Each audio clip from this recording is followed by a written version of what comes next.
की थी जब वो अपने लिस्ट में नीचे आ गया, वो अपना नहीं ढूंढ रहा था, वो अपने दोस्त का ढूंढ रहा था।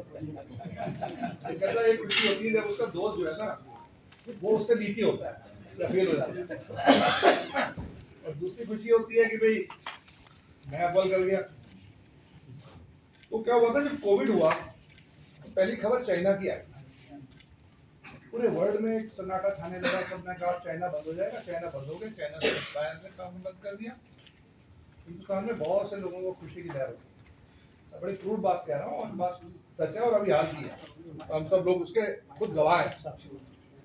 तो हमने सोचा भी अब तो हमारा काम बढ़ जाएगा। हमने खुद एक बहुत बड़ी मीटिंग एक इंपीरियल होटल में बाल रूम में की, और मैंने उस मीटिंग को इनिशिएट किया क्योंकि उसमें स्मृति ईरानी जी उस टाइम हमारी मिनिस्टर थी टेक्सटाइल की, और हमने वहाँ से यूएस के एम्बेसडर को, यूरोप के ईयू का जो हमारे एम्बेसडर थे उसको, सारी काउंसिल ईपीसीज के लोगों को, उनको सबको जोड़ा, सबको कहा कि this is the time when we can really take the best advantage for a quantum jump from India.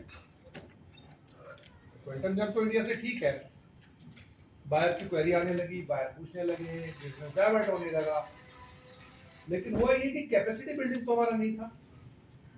हम ऐसे तो एक रात में बन नहीं गए कि हम वॉलमार्ट बन जाए के लिए सप्लाई करने लग पड़ते जिसको चाइना कर रहा था, या किसी और बड़े ऐसे अकाउंट को सप्लाई करने लगते हैं जिसको चाइना कर रहा था, तो हम नहीं कर पाए।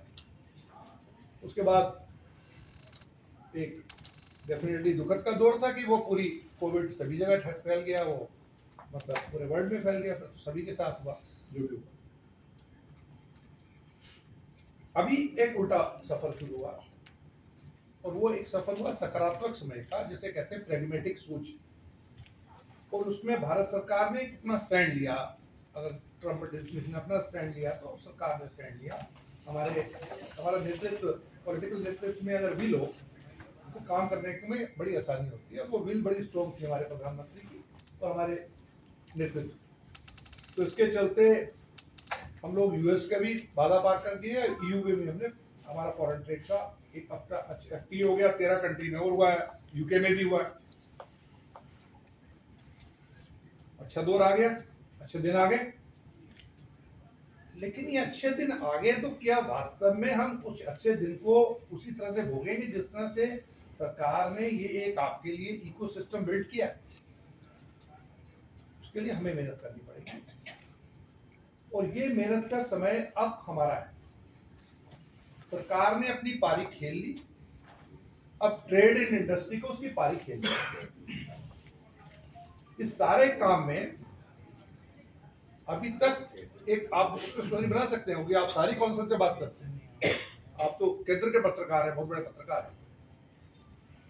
तो आज ईपीसीएच अकेला ऐसा संगठन है जिसने ईयू एफटीए, यूके एफटीए और यूएस के जो अभी पूरा हमें जो हम कह सकते हैं रिलीफ मिला है, हमने इसमें एक बड़ा ही प्रोएक्टिव इकोसिस्टम बिल्ड किया है।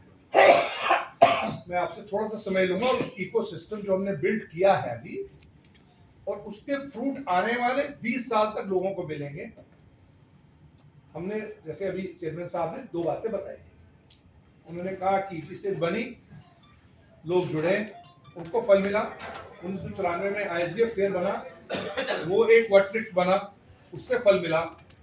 2001 में फिर इंडिया एक्सपोजिशन सेंटर मार्ट बना, उसका फल लोगों को मिला, अपना वेन्यू, अपनी जगह, अपने फेयर, अपना ये और सबसे बड़ा अपना एक स्वाभिमान।